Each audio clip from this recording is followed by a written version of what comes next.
Aduh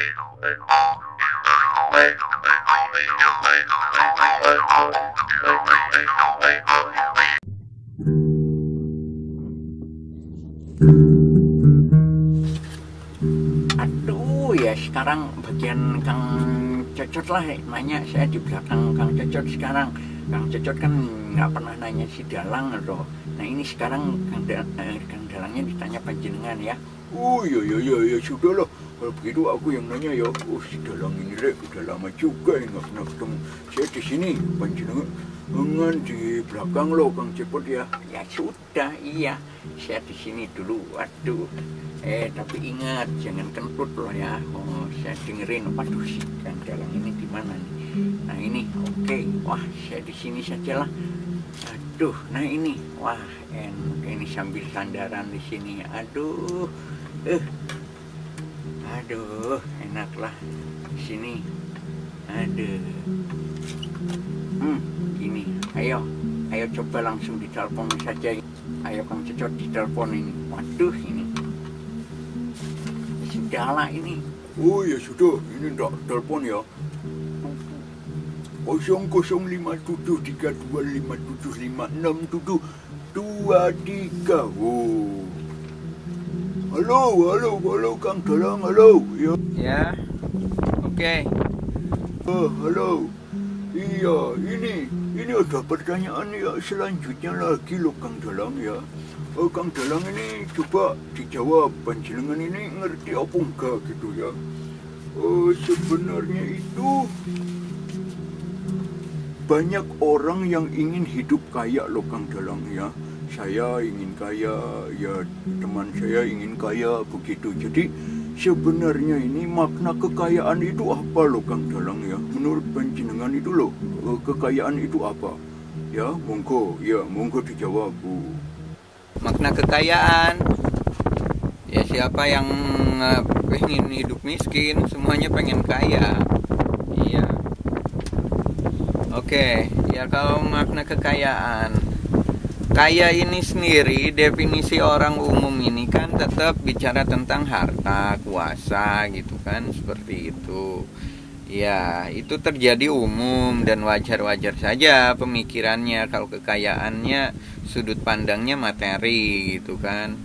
Cuman ketika bicara tentang kekayaan secara substansi dan dalam kehidupan yang untuk mendapatkan kebahagiaan, kekayaan itu sendiri sebenarnya landasannya pertama ilmu gitu. Ilmu itu adalah kekayaan sebenarnya. Yang kedua adalah ketika setelah ilmu itu perilaku gitu. Itu kekayaan juga, kekayaan manusia ya. Dalam artian bukan kekayaan yang secara bentuk wujud atau berupa uang, kekuasaan dan lain-lain, tapi secara substansinya gitu ya. Kekayaan yang paling penting itu adalah ilmu, perbuatan atau kelakuan. Itu dua ilmu yang paling besar sebenarnya yang dimiliki manusia. Itu yang membuat manusia bisa mencapai tingkatan kemuliaan. Nah, kenapa kita sering mengeluh ketika dalam keadaan miskin dalam hal materi atau apapun gitu kan? Ini hanya gejala sosial masyarakat yang benar-benar sudah masuk ke dalam ruang pola pikirnya ya, pola pikirnya yang berbicara materialisme. Semua apapun akan berbicara tentang kebaikan, tentang apapun gitu ya, mau sampai agama pun ya bisa gitu. Cuman endingnya tetap banyak yang berujung ke sana, bicara tentang materialisme, duit gitu atau uang, kekuasaan dan lain-lain. Nah, disinilah sebenarnya problema gitu ya masyarakat yang sudah masuk ke dalam pola pikir dunia materialisme. Hilang gitu makna-makna kekayaan sebenarnya, bicara tentang ilmunya, perbuatannya gitu. Kenapa saya berani seperti itu? Ketika kita hidup di dalam lingkaran atau masyarakat yang tidak terlalu terikat dengan dunia materialisme gitu ya, dengan orang-orang ya, kita bisa berkacalah dengan orang-orang adat gitu kan, di Baduy, di Kalimantan, di lain-lainnya. Mereka hidup sederhana di alam gitu ya, dengan membawa pemikiran-pemikiran, keilmuan atau apapun itu, dan dia bisa mensyukuri, menjalani dengan sebaik mungkin kehidupan ini. Tapi kita nggak bisa kan gitu, kita nggak bisa hidup seperti mereka gitu. Kita di lingkungan realitas masyarakat gitu, yang benar-benar dominan gitu ya, bicara tentang dunia materialisme. Bagaimana menanggulanginya? Sebenarnya disinilah ilmu gitu, tingkat ilmu kita sendiri sebenarnya bisa lebih matang, karena ruang lingkupnya kita ini tidak seperti di tempat-tempat yang zona aman gitu ya, seperti di Baduy atau di Kalimantan dan lain-lainnya gitu, di kampung-kampung adat yang mereka cukup dengan menanam, dengan sejahtera lah, dengan kehidupannya benar-benar sederhana dan bisa menikmati gitu kan dengan kebahagiaannya. Nah, kita di dalam realitas masyarakat ini hanya kita seperti terpancing dengan gengsi gitu kan, gengsi kehidupan gitu. Kita malu gitu, kita malu dipandang orang, malu dicibir orang atau apa. Tapi ketika tingkat ilmu kita menghasilkan wibawa gitu ya, bahwa kita berpengetahuan, berilmu atau apa, dan perbuatan pun mencirikan itu gitu, itu akan ada pemahaman baru sebenarnya di tingkat masyarakat, bahwa tidak semua gitu bisa dibeli dengan uang, walaupun semua butuh uang tetap gitu. Cuman disinilah kalau kita mengambil substansinya tentang kekayaan, ilmu dan perbuatan, itu kita harus siap gitu, kita harus siap berhadapan dengan pola pikir seperti itu gitu.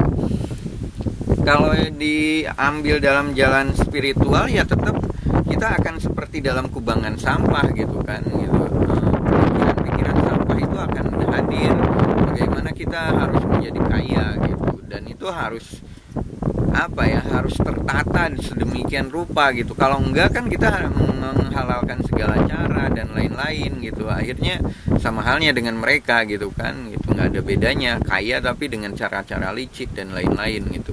Nah ini kematangan ilmu kita aja gitu. Kita sedang digojlok atau apapun, ini harus punya kekuatan dalam pemahaman seperti itu. Kalau saya sih seperti itu. Ya, orang lain berbicara apapun ya kita harus kuat lah gitu, atau punya kendali lagi, punya cara-cara lain lagi gitu mengatasinya.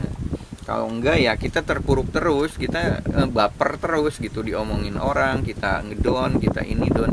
Saya sendiri seperti itu, saya diomongin don dulu seperti itu, lama-kelamaan ya kalau saya ngikutin mereka ya kita ambruk-ambruk sendiri gitu. Perjalanan kita ya kembali ke nol lagi, dan kembali ke nol itu dalam artian hancur gitu ya, nggak menemukan sesuatu gitu ya. Jadi seperti hidupnya itu hampa aja gitu, banyak duit apa-apa, cuman kan nggak ada esensinya lah dalam kehidupan. Mungkin itu kalau secara intinya saya mengambilnya seperti itu. Substansi dari kekayaan itu adalah ilmu dan perbuatan gitu. Banyak orang berkehidupan gitu ya, berkecukupan, banyak harta tapi dia nggak punya ilmu gitu, akhirnya tingkah lakunya nggak karuan gitu, akhirnya seperti itu ya. Oke. Ya cukup. Oh begitu ya, ya sudah lah. Nanti dilanjut lagi, saya mau membawa pertanyaannya dulu ya dari yang lainnya.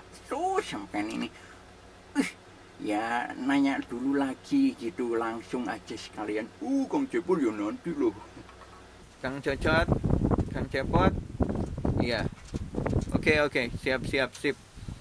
Oke, kita lanjut yang lain ya.